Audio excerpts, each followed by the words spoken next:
Velkommen til på Tomandshånd. I dag er vi taget til Langeland til Skovsgård Gods. Frem til den 1. oktober kan man her opleve udstillingen Catch the Cat, Fang Katten, med to kunstnere, italienske Alfio Bonanno og danske Henriette Lorentz. Vi begynder herude i den herlige sensommerregn ved pladsen foran selve godset, for herude er det Alfio, der huserer. Hvad er det for nogle skulpturer, du har skabt her? Jo, men det er nogle skulpturer lavet af faktisk en gammel hestekastanjetræ, som for faktisk, jeg tror det er 100 år gammel, ikke? Og den faktisk står lige få meter herfra, og så en af de store grene var faktisk væltet ind i vandet, og så skulle det faktisk fældes, ikke? For det begynder at blive farligt, ikke? Og så tænkte jeg, men den kan jeg bruge til det her, ikke? Og så det var helt oplagt, ikke? Jeg arbejdede meget stedspecifikt, så jeg reddede faktisk, for det er mange grene knækket, da det kom ned, da vi fældede den, ikke? Men jeg reddede faktisk 3 stumper, og det I ser her er faktisk 3 elementer af den samme træ. Det vil sige hovedstammen fra bunden, og så midterparti, og så også en del af toppen. Så det er 3 forskellige udtryk, og du kan se det i deres spinkelhed og deres tunghed også, ikke? Og jeg synes, det sker et eller andet med pladsen, fordi at den lige pludselig, man bliver mere opmærksom på landskabet omkring, og så er det en fantastisk, synes jeg, en dejlig samspil med faktisk facaden af slottet også, ikke? Og så er det relevant, fordi den er et træ, der tilhører det her sted, ikke? Den følger med historien, ikke? Så det er dejligt at få lov til at bruge det også, ikke? Men lad os gå ned og kigge nærmere på dem, fordi det skal man faktisk. Man skal gå helt hen og røre og kigge. Jamen det er fysisk, ikke? Det er fysisk, og jeg med vilje ligesom efterlader også nogle passage. Og det er fantastisk, at den her sten var ligesom skabt til det her, for det er den fanger den, ikke? Ja. Træet omfavner den, ikke? Og det giver en ekstra dimension. Jeg har altid i mit arbejdet meget med kontrasterne, ikke? Og det her naturmateriale med hårdt, ikke? Og det her blød og mere sart, ikke? Det er en fantastisk samspil, ikke? Og nu selvfølgelig med vandet, det bliver mere tydeligt. Det er nogle fantastiske overflader. Og selvfølgelig naturen er altid til stede, hvis man bruger det her øjnene, ikke? Jamen, det er masser af ting at opdage. Det er ikke bare nogle træer og nogle sten, ikke? Prøv at se huden på det her, ikke? Jeg mener, prøv at se, det er en fantastisk følelsesmæssigt for mig, ikke? Jeg mener, det fortæller nogle historier, ikke? Den er gammel, ikke? Det er ligesom hud på gamle mennesker, ikke? Det er fantastisk smuk, ikke? Du er en af forgangsmændene herhjemme for det, vi kalder land art. Ja. Kunst, vi stiller ud i naturen, i samspil med naturen. Hvorfor er det især den form for kunstudtryk, du er blevet så glad for? Men jeg ved det ikke. Det har at gøre med min sind og min opvækst. Mine forældre arbejdede på vinmarkerne på Sicilien. De emigrerede til Australien, hvor jeg som 4,5 år havnede på tropisk regnskovområde, hvor jeg oplevede det mest fantastiske natur, ikke? I North Queensland i Australien, ikke? Alle de der ting tror jeg har haft en baggrund til alt det her på en eller anden måde. Så jeg føler naturen meget stærk, fordi det er en del af os. Vi er en del af naturen, naturen er en del af os, ikke? Så udtrykket med naturen for mig er alt afgørende, ikke? Det er mit liv. Og naturen har det jo med at være i proces. Og det må dine kunstværker også gerne være, ikke? Det vil jo forgå med tiden. Det vil det, og det skal vi acceptere. Jeg mener, det er ikke nogen ting, der er evigt. Det er vi heller ikke, vel? Jeg mener, vi er en del af det. Det er det, jeg siger, ikke? Så når du først ligesom forstår den proces, jamen så er det fantastisk mange ting, der åbner sig, og det er nogle fortællinger, det er en cirklus, det er en livscirklus, ikke? Så kunsten, der forgår, ja, jeg kan huske det første år, jeg lavede sådan nogle ting, det gjorde mig lidt ondt, fordi mange gange det var stor arbejde at lave sådan nogle store skulpturer, og det er omkostningsfuldt, og så var det måske en uge, eller 2 uger, eller 3 måneder, og så er det bare væk. Men sådan er det med oplevelsen. Jeg mener, vi oplever mange ting her og nu, og så det vi tager oplevelsen hjem. Vi skal lære også at forstå den proces. Jeg synes også, det tilbyder mange flere ting, end de mere statiske ting, som vi holder i live, evigt, kunstigt, ikke? For den forandrer sig jo. Den vil forandre sig. Den vil forandre sig. År. Det vil det. For det her inde i for eksempel en indendørs lokale, det er noget helt andet, ikke? Fordi nu er det påvirket af vind og vejr, og så bliver det også påvirket af de mennesker, der vil bevæge sig herinde, ikke? Og den er sart og sårbar i naturen eller i omgivelser. Og det er netop den der sarthed og sårbarhed, der gør det faktisk nervende, og den har en nerve, den har en styrke. Det er det, der gør det. Det er det, der er styrken i de her ting. Det er ikke stærk. Jeg mener, så stærkt som det må sidde ude, men når det er herude, det er virkelig sart. Den øjeblik, du placerer sådan en ting herude, den starter en proces, hvor den dør hen. Og det er utrolig smukt at tænke på det der. Som vi andre. Som vi andre. Ja. Og den har 2 brødre deroppe. Den har, brødre og søster, ikke? Og måske et barn, ikke? Ja. Og det er så igen fra samme kastanjetræ. Det er sammen, og det her er selvfølgelig, det vi ser her, det er den store bundstammen, ikke? Ja. Og så folk siger, hvorfor vender du dem for hovedet? Jamen det er en logik i det, fordi så har vi nogle støtteben, som vi kan arbejde med, ikke? Og det er selvfølgelig fint ankret i jord, så den går ingen steder. Og her kan man virkelig mærke, at den her har været en bestandt flot træ, ikke? Og så det der dramatik, hvor den er knækket, og den er skåret i stykker, jamen det er det der kultur og natur, ikke? Og det her er vigtigt for mig, at man ser det her ting, ikke? Og så det her, jamen dyrene og naturen flytter ind igen. Jeg mener, det er fyldt med edderkopper og alt muligt insekter. Jeg garanterer dig, i løbet af kort tid, så vil det også være nogle fugle, der bliver endnu mere nysgerrige nu med de der huller og laver et eller andet, ikke? Hvis det ikke bliver for generet af de besøgende her, ikke? Og I får en... Ja, den lever videre. Jeg tror, fordi det er nogle steder, hvor vi er kommet ned i jorden med stammen, så tror jeg, at den vil slå ruder. Og det er en interessant, den fortæller en historie, ikke? Jeg mener, det er det. Men vi skal bruge vores øjne, ikke? Og det gør den jo både til børn og voksne. Der er jo masser af stof til fantasien for børn her, hvor du bor inde i de her huller. Jamen netop tør du sætte en hånd derind. Ja. Tør du? Ja. Det var faktisk en ræde derinde. Nå, ja. Og den har vi taget. Det er den, jeg har på udstilling op ovenpå, ikke? Ja, den er kommet indenfor. Og her har du processen, hvor det selvfølgelig den begynder at gå til, ikke? Ja. Men den er også smuk, ikke? Ja. Og man må gerne røre ved dine kunstværker. Selvfølgelig må man gerne røre ved det. Der er meget mere af både dit og Henriettes kunst indenfor. Det er det. Så nu har vi nyt lidt dejlig regn, men lad os gå ind, lad os gå ind i tørvejr, okay. Og se, den her, den springer afsted, ikke? Med den der linje der. Jeg synes, det er lidt spændende, de der bevægelser, den har. Et langt, slankt ben. Et langt, slankt ben, der bevæger sig. En slags daddy long legs.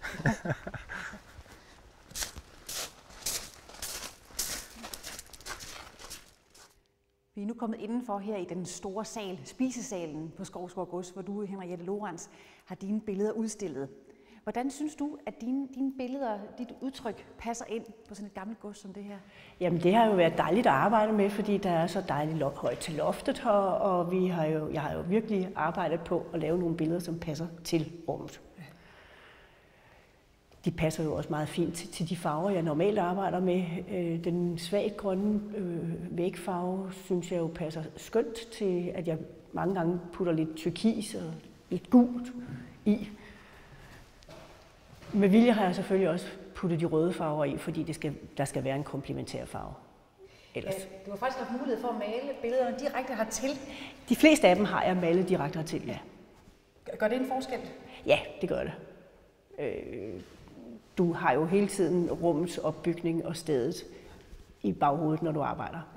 Selvom jeg har brugt et tema her, som hedder rejsebilleder. Og sidst vi så dine billeder på TV2 Fyn, var da jeg besøgte dig i Rudkøbing i dit atelier, og så dine billeder, der hang dernede på jo meget mindre plads og knap så højt til loftet. Hvad er udfordringen med at lave det i lokaler som det her? Det er jo, at de får jo en helt anden ro omkring sig. Også fordi mine billeder sker der så meget i, så mange gange synes jeg, det er meget fint, at de får noget ro omkring sig. Og det gør de her rum jo utrolig fint, fordi de er symmetriske, som de er. Vil du ikke fortælle lidt om, hvad det er for temaer, du arbejder med i dine billeder, i et billede som det her for eksempel? Jeg er i hele salen her gået tilbage i gamle kulturer og er meget fascineret af, at der mange gange i gamle kulturer er en kæmpe hovedprydning, som ligesom viser status for de mennesker. Og hende her er så den japanske drøm. Og ved nogle af dem, der står de alene, og ved andre, der har du flere på. Ja. Herover har du et sæt. Et sæt af 2 berberprinsesser fra Atlasbjergene. Det er nomadepiger. De har lidt mere slør på, men de blev lidt for tunge, synes jeg, fordi det jo hele tiden er min fortolkning af, hvordan de ser ud. Men de elsker farver, de elsker smykker, de pryder sig. Det er jo fantastisk, at de der fuldstændig... at de har farver, at de kan finde ud af med jordfarver og bruge naturen til at finde de der pragtsmykker, de har på. Og de 2 hernede er også prydet og mænd? Det er faktisk 2 mænd. Det er 2 mænd, og de er fra Niger, det er altså Nordafrika. Og en gang om året, så stiller de sig op på rad og række og pynter sig over for kvinderne, og så håber de på, at de finder en, der vil forlove sig med dem. Så de er altså sådan lige godt og vel teenager, og det er første gang i deres liv, at de skal se så fine ud. Og det er en sand historie? Det er en sand historie. Og hvordan laver du research? Er det bøger? Jeg elsker at læse rejsebeskrivelser, og så har jeg også været nogle af stederne. Men jeg følger det hele tiden op, så jeg ligesom har nogle af de rigtige ting i, og så giver dem mit udtryk. Og du maler med akryl, og du maler rigtig mange lag. Hvor mange lag er der her? Der er nok 15-20 lag, vil jeg skyde på.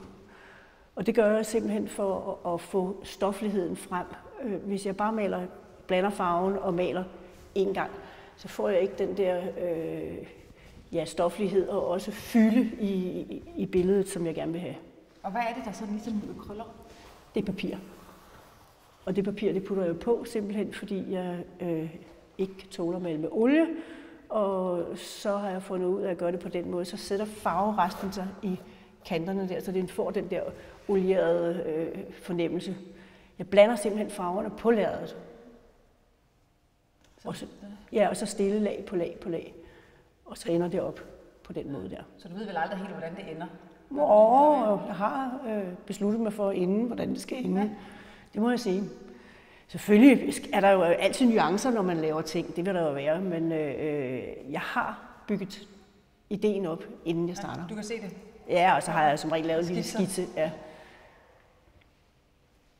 Og der er flere af kvinderne her, men du har også noget helt andet her, nemlig nogle kæmpe store krukker. Skal vi ikke gå op og kigge på dem? Jo, lad os gøre det.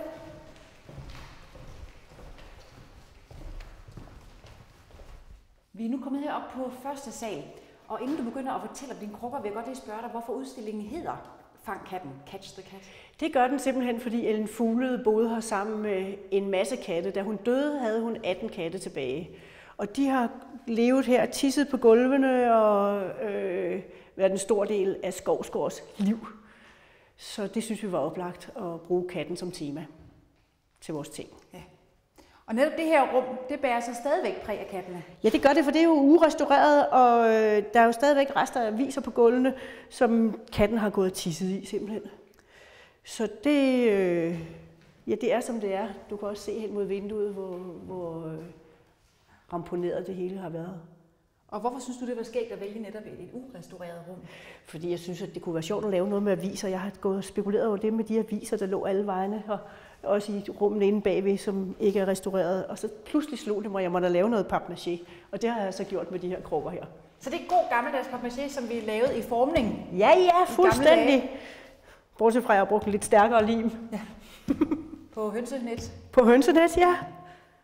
Ganske enkelt. Katten i volieren. Katten har gemt sig heromme bagved. Og den har det jo skønt med alle fuglene. Ja. Det må jo være et Eldorado for sådan en kat. Så det er sådan lidt en hyldest til alle de katte, der har boet her? Ja, det er det da. Så absolut. Jeg var ved at kalde den der katten i voldgraven, men det blev altså katten i akvariet, fordi det var næsten synd for katten, at den skulle ende nede i voldgraven. Det kunne du ikke bære? Nej, det synes jeg næsten var lidt trist. Ja. Men hvorfor blev det krukker? Du tænkte avispapir, men hvordan var tanken derfra? Fra avispapir, så at det de her store krukker? For det første, fordi rummet jo igen godt kunne bære noget. Det er jo et dejligt højloftet rum, så ja, der måtte godt være noget volumen på, og hvis jeg bare havde lavet katte som papmaché, synes jeg måske også, det var for naivt. Så derfor blev det til krukker med katte. Og hvad er den her kat så? Den der kat, den hedder simpelthen Catch the Cat. Vi har en bagkrop, 2 katte, der går ud, og så kan de så fange den lille kat, der sidder dernede. Og den har du faktisk solgt, den her? Ja, det har jeg. Det er jo helt fantastisk. Jeg havde jo kun lavet dem, fordi jeg synes, det var skægt at lave dem til det her rum her. Ja, det er ikke sådan en almindelig parcelhusstue. Nej, ikke udpræget. Der skal der være god plads i hvert fald. Ja. Men det gør heller ikke noget. Det er jo kun en udfordring. Nu skal vi starte med at kigge på Alfios ting. Hvordan er det for dig at udstille sammen med nogen? Det er da dejligt. Det er jo altid en udfordring at skulle få tingene til at passe sammen, og vi har jo også gjort et kæmpe stykke arbejde ud af at få så smuk og æstetisk en udstilling ud af det som muligt. Både med de ting, vi har hver for sig, og også sammen. Det er vigtigt, hvis det skal være en kraftig udstilling at se på. Det er altid vigtigt. Vi må finde ham nede i underetagen. Ja, lad os gøre det.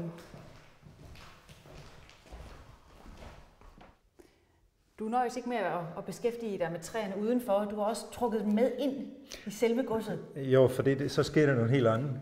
Fordi nu har vi ligesom en masse gran, og det er fra hazel. Og også lige bagfra her fra godset.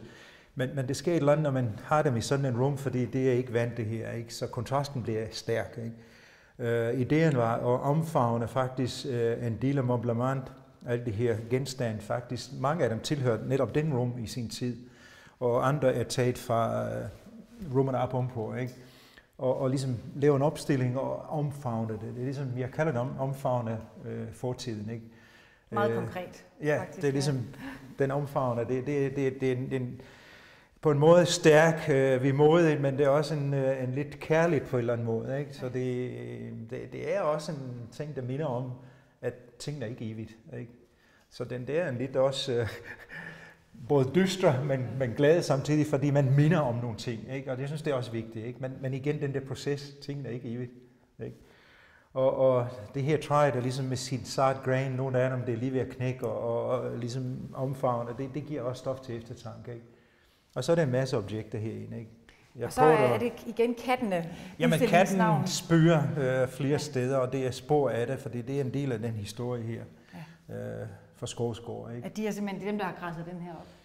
Ja, og så opdager man det der med historien. Hvad er det, der er fyldt med derinde, ikke? Hvad er det for en fyld, man har brugt, ikke? Det ligner faktisk min skæg. Så jeg ved ikke, det er sikkert nok nogle dyrehår, men man brugte også menneskehår på et eller andet tidspunkt i de der tider. Det gjorde man, ikke? Man dekorerede faktisk med det, ikke? Men det er lidt interessant at finde de der ting, ikke? Og så rundt omkring er det også en mærkværdig ting. Det er faktisk en bjørnes skelet, en hoved, ikke? Har I også fundet det her på stedet? Den tilhører også stedet. Det er også en af genstandene, ikke? Og så en helt moderne, eller halvmoderne lampe indeni. Ja, den omfavner også. For ideen er, at man ligesom ikke laver helt oven på rummet, man beholder stadigvæk rummets identitet, men opstiller det på en lidt anden måde. Så derfor vi har også historien rundt omkring det, med stedet og, de plancher, der er og på forælden der, ikke? Og det synes jeg er fint, fordi det giver den der virkelighed, ikke? Det er en historie, der fortæller det her, ikke? Lad os lige kigge på hende, fordi hun er her. Meget, meget smukt gammel billeder. Ellen Fuglede, som boede på Skovsgård Gods med sine mange katte. Med sine mange katte. Har det også betydning for dig, at der er en historie på et sted som her, der kan fascinere dig? Er det en inspiration? For mig inspiration er medmennesker, og her føler jeg det der menneskelige. Vi er alle sammen i samme båd, ikke? Og som sagt, tingene er ikke evigt. Og når vi snakker om naturen derude, og det der træstammer, det herinde, og så ser vi de fantastisk smukke fotografier af en ung pige, og så ser vi hende lidt ældre, og så ser vi en meget ældre og gammel og træt. Det er en historie der, ikke? Det er en stærk menneskelig historie, ikke? Og det er selvfølgelig det, der giver mig næring. Det er så fotografier af mennesker. Herinde, der har du fotografier, som ikke er mennesker, men som stadigvæk er af processer. Det er processer i naturen, og det er faktisk det vingede frø fra ahorn, som vi har så meget af dem herhjemme, ikke? Men lige pludselig jeg bliver fascineret af de der forskellige ligesom, støtteben, de har, eller de der vinger, ikke? Og hvis man vender dem for hovedet, så står det der, ikke? Og jeg legede lidt med dem, fordi jeg var i gang med at lave et opgave, hvor jeg skulle lave et projekt, hvor jeg skulle bruge naturen, men det skulle være kæmpestort, måske 3-5 meter høj, og jeg faldt på netop de her støtteben, ligesom træerne derude. De har grenene, der støtter. Her har vi ligesom de vinger fra de der frø, der støtter dem, ikke? Og hvis man forestiller sig 5, 6, 10 meter, 20 meter, det er kæmpe store konstruktioner. Og så efterlade jeg dem på min bord i terrassen en aften, og næste morgen, da jeg kom, det regnede, og så var det vand.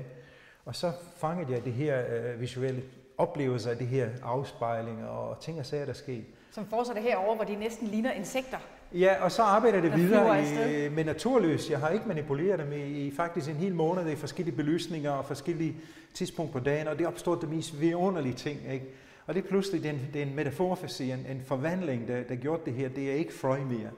Lige pludselig, jeg ser det som levende insekter, eller et eller andet, der faktisk er meget, meget spændende, magisk næsten, ikke? Ja. Og i de her dage, hvor man ellers via Photoshop og andre midler kan skabe hvad som helst, så er det var sådan her, det så ud.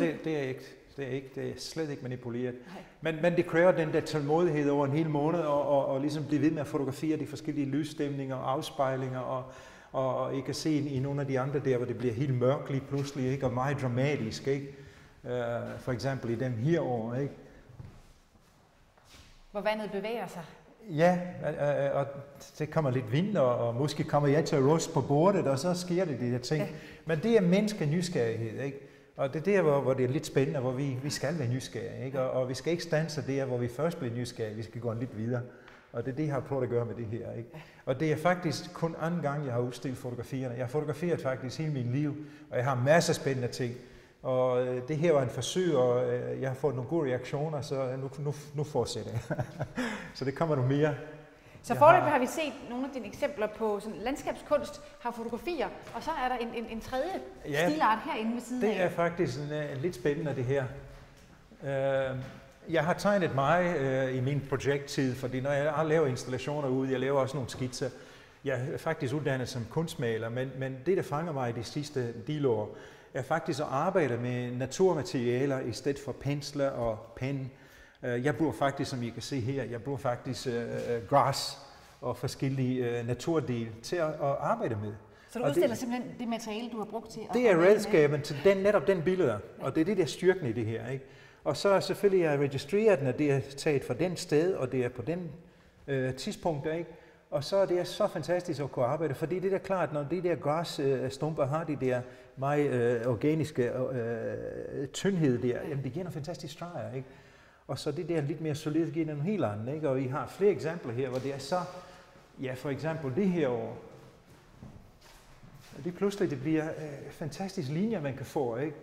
Og det er ligesom, når man kører videre og udnytter de materialerne, giver dig, ikke? Det er ligesom det der kunsten i det her, og lytter til sine materialer, til sine redskaber, og gør dem til at, ligesom at synge, mens man arbejder, ikke?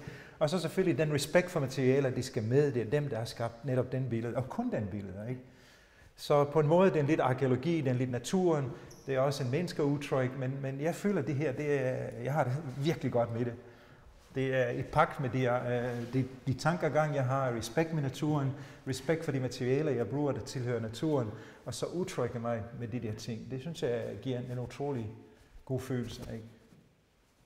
Og på første sal, der er der et rum, hvor både du og Henriette udstiller. Lad os slutte af deroppe ovenpå. Okay.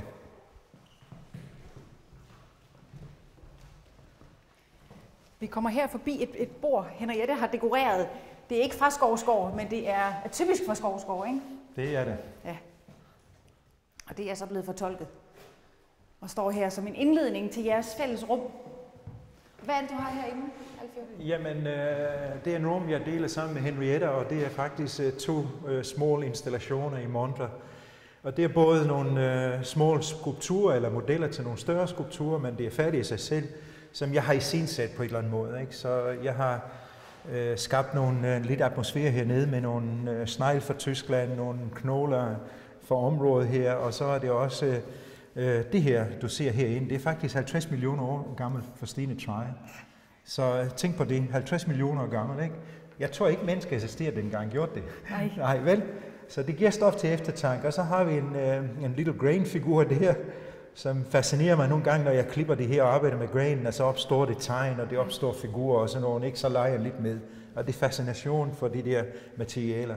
Og så er det selvfølgelig også den der smuk integreret fugleræden. Se, hvor naturen er så fantastisk, ikke? Og den er integreret så fantastisk, den bliver en del af det, ikke? Er det den ude fra Kastanjetræet? Den er en del af den der bliver skåret væk, da det falder ned, det der træ der, ikke? Og så redder jeg den lille stump der, ikke? Det er helt utroligt. Og det er igen kontrasten. Hvor har du de her fossiler fra? Jeg blev inviteret til at lave et projekt i forbindelse med en by, hvor det var en masse brunkulmine i den tidligere Østtyskland område, lige ved grænsen over for Hannover. Og det var en helt skov af forstenet træ, der blev fundet der. De fandt også nogle spøde af nogle folk fra 5-6.000 år gamle, ikke? Men det her er 50 millioner gammel. Men fik du lov at få lidt med hjem? Jeg fik 10 tons hjem. Jeg lavede 2 installationer, en i Silkeborg og en på Lolland Falster, af kæmpe store stykker, ikke? Og det var, når man kigger på, det er næsten splinter på træen og sådan noget, ikke? Men det er en lidt sart, ikke? Det er ikke, fordi det er ikke konserveret, ikke? Så de splinter faktisk, ikke? Men at se de der kæmpe store træfragmenter, ikke? I den landskab, 200 meter dyb i den der, det var en helt skov, ikke? Det var magisk. Så det der med at kombinere og sætte sammen med en forstenet stykke træ og nogle af vores hyldebærtræ fra vores baghave, det er lidt kontrast der, ikke? Men det fortæller også en historie. Og når du siger kontrast, så er der også en meget iøjnefaldende kontrast mellem det, du laver, og Henriettes billeder. Hvad er for dig det skægge ved at sætte jer to sammen? Jamen, vi generer ikke hinanden på den måde, fordi det er ligesom den der utrolige forskellighed faktisk komplementerer hinanden på den måde, ikke?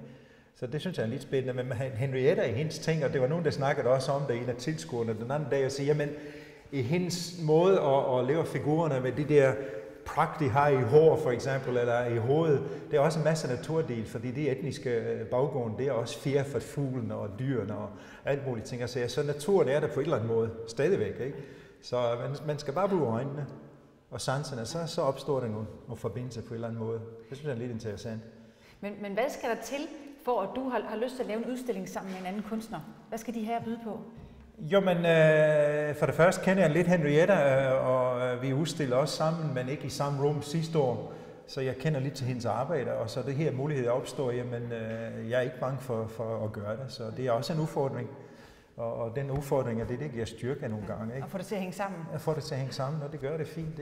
Jeg har ikke nogen problemer med det, fordi hendes ting er også meget farverige. Ikke? Og jeg har holdt mig lidt, fordi min maleri er også meget farverig, men på en anden måde, men jeg har ikke malerier på udstillingen, ikke? Så det her ting passer fint i forhold til hinanden, ikke? Vi kan lige nå at se, hvad du har i den lille montre hernede. Jamen, det er en lille installation, hvor jeg har ligesom leget med nogle elementer, og det er en element af faktisk iføj, som jeg fjernede. Det var lige ved at lave hul i min tag, hvor jeg bor, og du kan se hele rudnettet, det er den ene element. Den anden er en masse gips for nogle arbejder, jeg lavede for nogle år siden. Det smitter jeg ikke væk. Og så har jeg en lille stump af det her organiske materialer. Det er sådan nogle græsarter, der er en af de mere gamle arter, der faktisk trives i vådområdet. Og så er det den fugl, Carnia der, som jeg fandt i en projekt, jeg lavede i Tyskland. Og det er en vandfugl af et eller andet art med den lange næb. Og igen, det er en sammenstilling, hvor ligesom materiale og den renhed, den gips giver, den fremhæver den der skelet. Og så har man det fantastiske bevægelser af det her rudnet her, og så den lille presset mindelse om naturen dernede. Jeg synes, det er en smuk helhed. Så det er en meget middelbart installation. Det tog 5 minutter, men det er en hel liv, jeg arbejder med det, og lad os sige det på den måde. Ikke? Så den 5 minutter, det er ligesom en koncentration af alle de oplevelser, der opstår her lige pludselig. I respekt for naturen, ikke? Jeg ved også, at du har mange oplevelser forude. Hvad er der i din kalender her for den kommende tid? Jamen, jeg har en projekt i opsejling i Australien, som er meget omfattende. Jeg er repræsenteret på Biennalen i Venedig i øjeblikket. Jeg har lige lavet en stor projekt i Frederiksværks havn med en stor fiskerkutter. Desværre er der nogen, der har sat ild til det, men det er også dramatik.